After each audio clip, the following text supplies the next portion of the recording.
स्नेहलाजतो कैचा स्पर्श होत पाखराचा वाट चालता सख्याची होई नाद पैंजणांचा प्रीत उंबऱ्या पलाड शोधते खुणा सुखाच्या गुंजते बासरी अंतरी ओल्या प्रेमसरी रास रंगात भिजते अनुक्षणते केशरी राधा बावरी बावरी राधा बावरी राधा बावरी बावरी राधा ही बावरी राधा बावरी बावरी राधा बावरी राधा बावरी बावरी राधा ही बावरी राधा. काय कंडिशन आहे पेशंटची? बीपी मध्ये फरक नाहीये, अजूनही 120 170 शिवाय नगरपासून इथपर्यंतचा प्रवास. ओटी रेडी आहे. बेबीच्या गळ्याभोवती नाळ आहे, त्यामुळे तिला लगेच टेबलवर घ्यायला लागेल. ब्लड रेडी आहे? हो, अरेंज केलंय. पेशंटला नगरून इथे आणण्याची काहीच गरज नव्हती. 2 जीवांशी कसं काय खेळू शकतात? प्रवासात काय झालं असतं तर? एनिवे, या दोघांचा जीव वाचवणं आता आपलं हे टार्गेट आहे. Yes ma'am. आणि तुमचं नाव ऐकूनच इथपर्यंत यायचं ठरवलं त्यांनी. या सिच्युएशन मध्ये पेशंटला हॅमरेजिक शॉक बसू शकतो, त्यामुळे कार्डिओलॉजिस्टला स्टँड बायवर ठेवा. मी डॉक्टर यशवंतशी बोललेली आहे, पण तो ऑपरेशन थिएटरमध्ये आहे. मी पेशंटला चेक करते आणि पुढच्या इन्स्ट्रक्शन्स देते. तोपर्यंत आपल्या लिस्टमधल्या एका कार्डिओलॉजिस्टला स्टँड बायवर ठेवा. फास्ट. ऑलरेडी त्या लोकांनी नगरून त्या बाईला इथे आणून खूप उशीर केलेला आहे. प्रत्येक मिनिट आपल्यासाठी खूप इम्पॉर्टंट आहे. पेशंटचे मेडिकल रिपोर्ट्स त्या लोकांनी आणलेत? हो, आणलेत. गुड. Any allergies? नाही. गुड.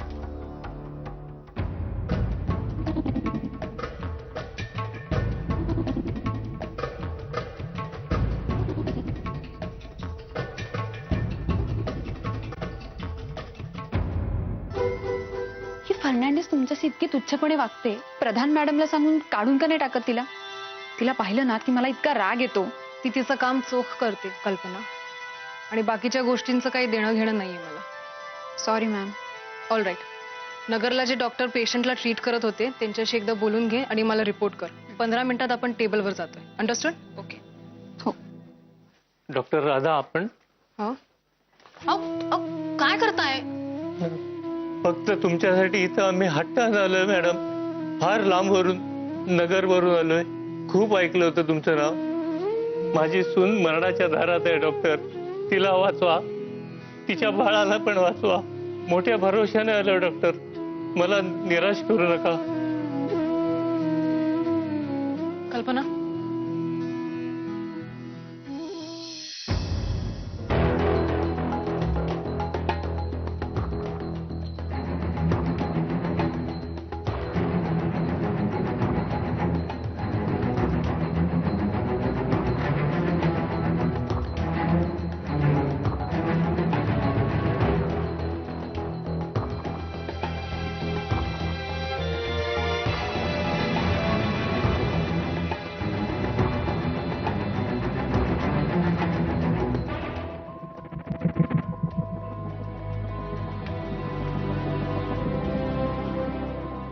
कल्पना, तुझा हात थरथरतोय. मॅम, बीपी शूट होत आहे. होऊ दे. Rescue the baby first. BP will come back to normal. Concentrate, concentrate. I am going to cut the cord now. Hold it, hold it, hold it, hold it. जन्मभर मी जळत राहावं म्हणून आणलं का हिला इथे? बोला ना, म्हणून आणलं तिला इथे? कशाच्या भरवशावर आणलं तो? कशाच्या भरवशावर आणलं? माझ्या भरवशाचा चुराडा केलात, वरती स्वतःच्या ठेवलेल्या बाईच्या मुलीला सांभाळ म्हणताय मला. बोला ना. ऐकवत नाहीये ना असली भाषा? माझ्या तोंडून ऐकवत नाहीये तुम्हाला, पण तुम्ही बोलायला भाग पडलात मला. तुम्ही वागलात आता आहात तसे. एक क्षण आठवण झाली नाही तुम्हाला माझी, माझ्या मुलीची, आपल्या संसाराची? हिला इथे आणताना एक क्षणभरही आठवण झाली नाही तुम्हाला?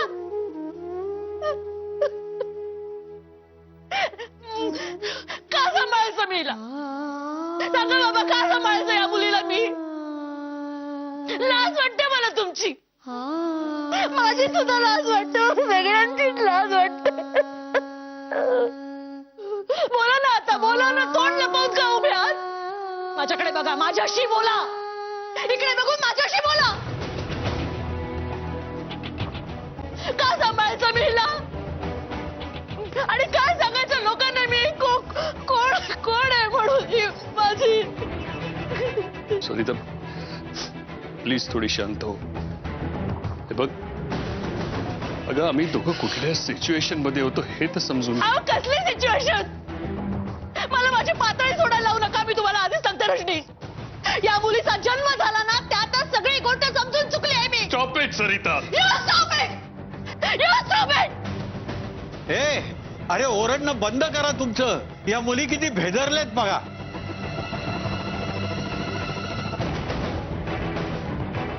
इतकी शिकली सवरलेली माणसं तुम्ही, अरे जरा सभ्यपणे बोला. राधा राधा ये चल. हे घर आपलं नाहीये, आपल्याला इथे थांबायचं नाहीये आता. बेटा तुझे बाबा तुला कधीही अंतर देणार नाही. जाऊ नका ना, थांबा ना. तुम्ही नका ना जाऊ. बाबा, मामा, तुम्ही नका ना. रजनीश तुम्ही सगळ्यांना रडवताय, तुम्ही सगळ्यांनाच रडवताय रजनीश, मला, माझ्या मुलींना. आणि ह्या मुलीसाठी जर माझ्या मुली रडत राहिल्या ना तर मला चालणार नाही. मी आधीच सांगून ठेवते तुम्हाला. रजनीश तुम्ही जर घर सोडून गेला तर मी माझ्या मुलींसकट स्वतःला संपवेन. सरिता आणि या मुलीलाही मी घरात राहू देणार नाही. हा आता निर्णय काय तो तुम्हाला घ्यायचा आहे.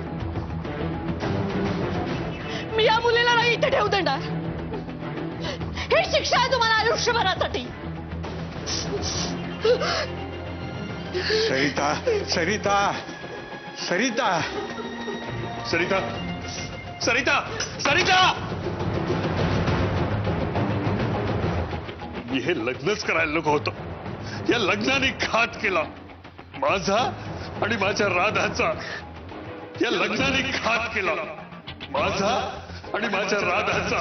या लग्नाने घात केला माझा आणि माझ्या राधाचा.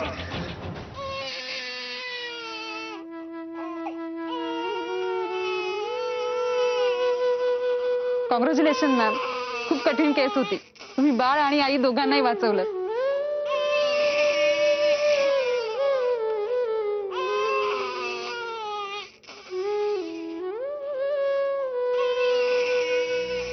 राधा मावली, राधा मावली. त्याचं काय ना, मला ना तिचं सगळं ऑडच वाटतं यार.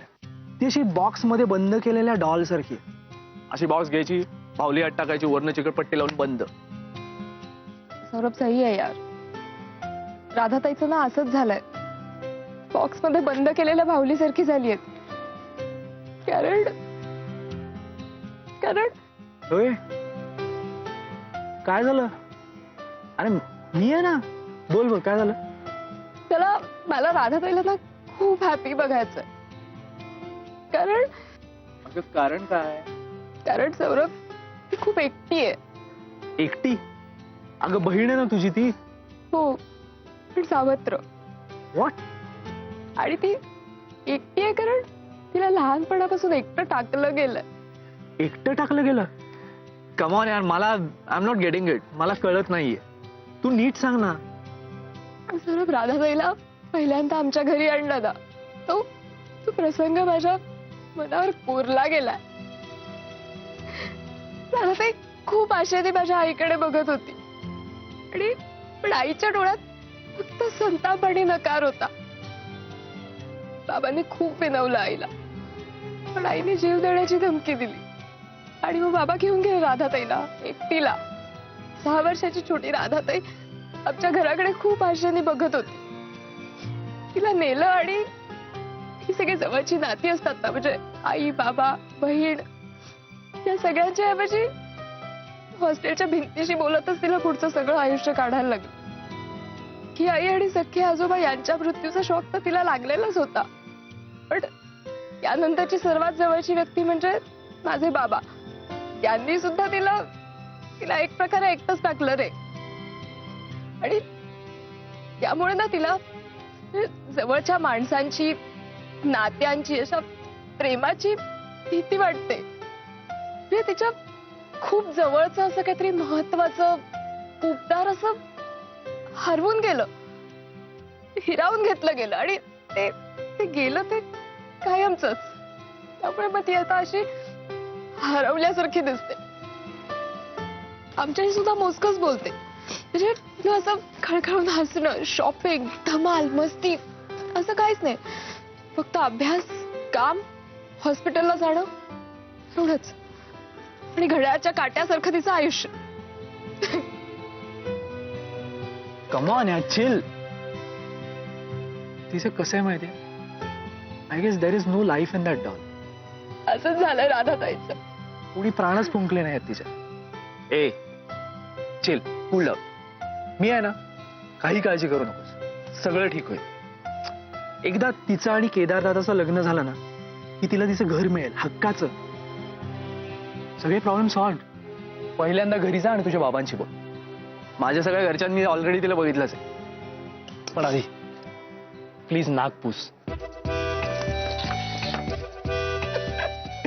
R you all right? So done. Yes, okay, done. मी बाबांशी लगेच जाऊन बोलतो. लगेच. बाय.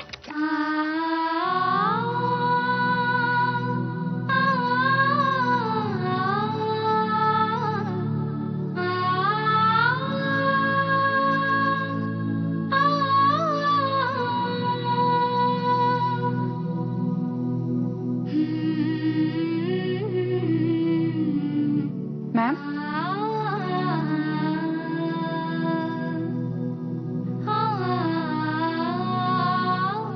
I'm all right.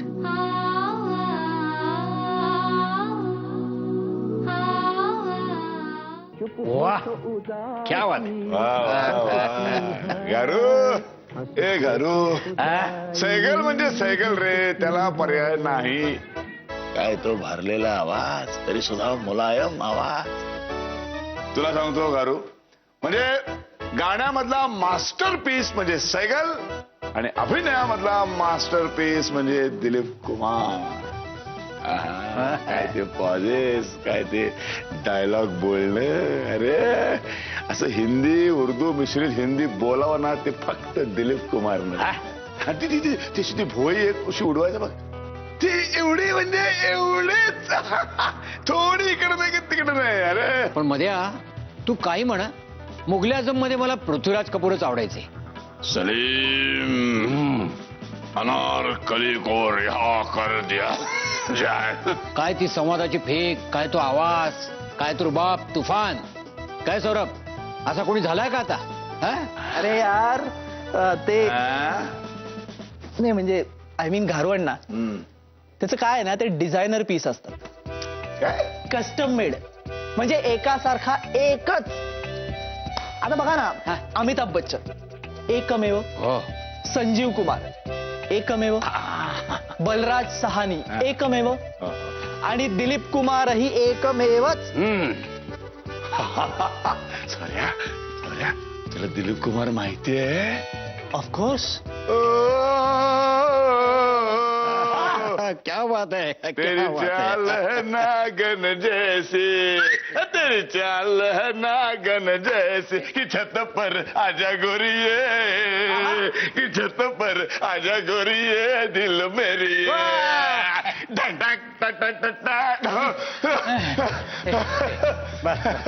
बस आता. काय दिवस होते रे ते. अशी गाणी, अशी ऍक्टिंग करणार एक एक कला. बस बस, चक्कर येईल नाही त्यानंतर. अरे देवा. बस. सौर्या, हे सौर्या, तुला म्हणजे तुला दिलीप कुमार माहितीये हे पाहून एकदम आशाच वाटायला लागली रे तुझ्याबद्दल. वा वा वा, उतरलंय माझ्या बुद्धीचं पाणी माझ्या एका तरी पोराच्या आत उतरलंय. पण मधू, त्यापेक्षा तुझं नाचगण त्याच्यात उतरलंय जास्त. अरे वो तो अपना एक्सप्रेशन है अंकल, अपना. आणि तुझं ते मगाचं ते काय ते एकच सिंगल पीस वगैरे काय ते वक्तव्य केलंस ना, हा ते पटलं बरं का आपल्याला. पटलं. बरं दादा, त्या राधाचं काय ठरलंय? म्हणजे म्हणजे तिची एक लहानशी स्टोरी आहे. म्हणजे काय? कुणाबरोबर आहे की का आधीच? नाही नाही, तसं काही नाहीये. हा, मलाही वाटली नाही ती मुलगी तशी आहे असं. राधा खरंच खूप चांगली मुलगी आहे. म्हणजे काय ना दादा, एक लहानसा लोचा आहे. हा? आय मीन एक छोटासा प्रॉब्लेम आहे. त्याचं काय ना की तिची सावत्र बहीण माझी मैत्रीण आहे कॉलेजमध्ये. तिने मला सगळं डिटेलमध्ये सांगितलं. सावत्र बहीण म्हणजे? राधाच्या आईचं आणि तिच्या वडिलांचं लग्नाच्या आधीच.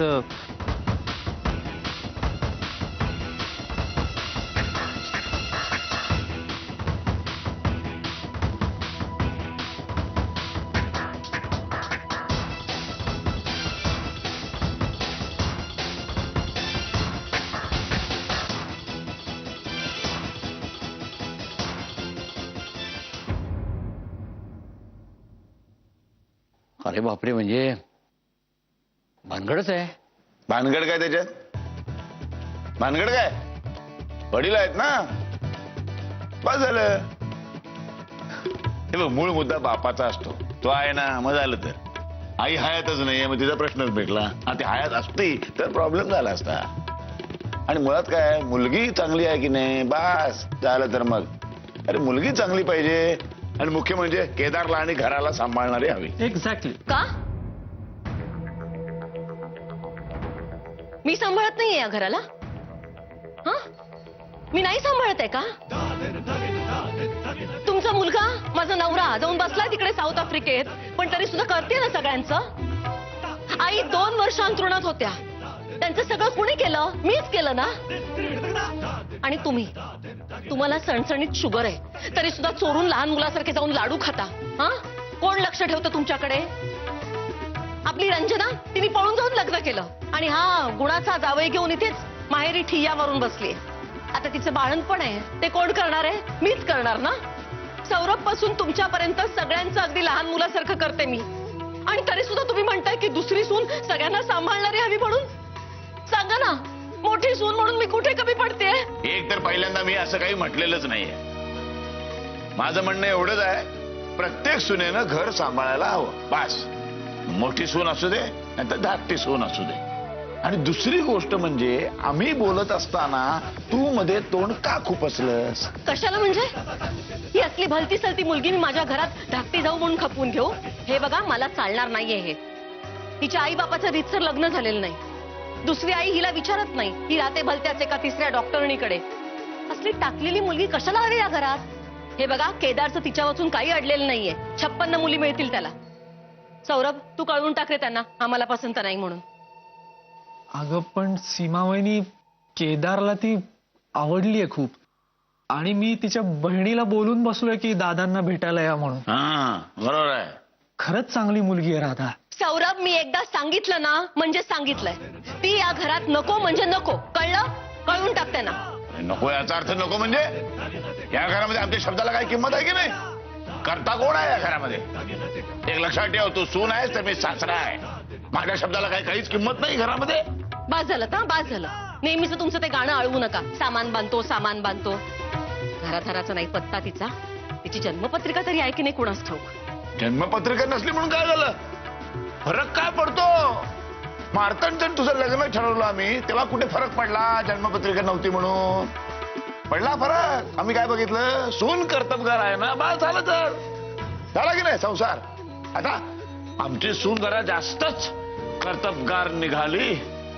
उठ सूट आपल्या सासऱ्याला घालून पाडून बोलत असते.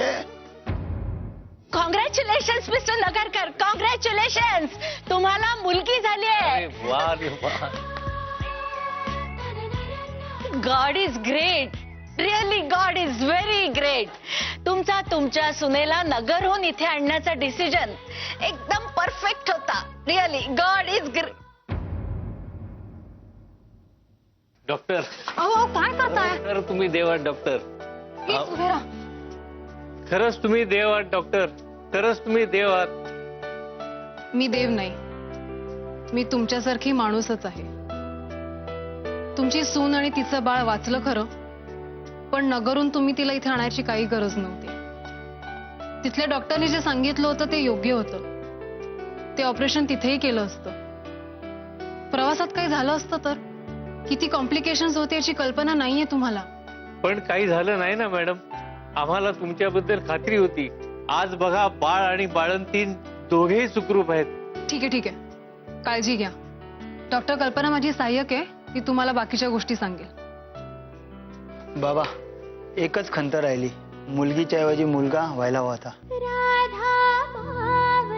तुम्हाला जर तुमची मुलगी इतकी जड झाली असेल तर तिला एकटं सोडू नका. माझ्याकडे आणून द्या, मी सांभाळेन तिला.